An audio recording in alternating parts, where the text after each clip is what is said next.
A day in my life as a tamad na housewife. Kaya nga, mga mima, ang aga ko gumising para maglaba. Alas 5 pa lang yan, mga mikising na ako kasi sobrang dami talaga niyan. Pag hindi ko yan tinapos ngayon, lagot na sa Pasko. Ayan nga, nag-uumpisa na ako dyan. Naglalagay ako ng Clorox kasi sabi ng mga matatanda para daw bumango. Para daw hindi amoy kurog, which is totoo naman kasi proven and tested na talaga. Noon ako muna mga damit ni Liam.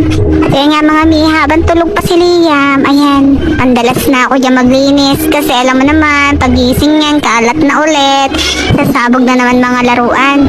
Kaya habang tulog pa siya, ayusin ko muna yung favorite place niya, nakalatan, yung sopa.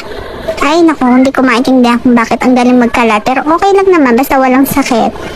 Ito nga pala mga mima, pangalawang round ko na yan ng kape.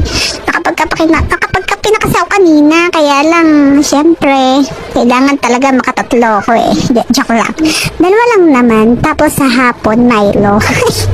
Ayun na nga, di ba? Laki na nga aking kapehan. Pero talagang alam mo ba, pag may humihigo sa kapehan ko kasi, halimbawa may lumagok dyan, feeling ko kulang sustento sa katawan ko ng kape. Kaya yan, ayun nga, nabahing tao kasi hindi pa ako naliligo dyan talaga, promise. Actually, pero kahapon naman naligo ako eh, bakit ba? Nabahing lang ako kasi maalikabok, ano ba kayo?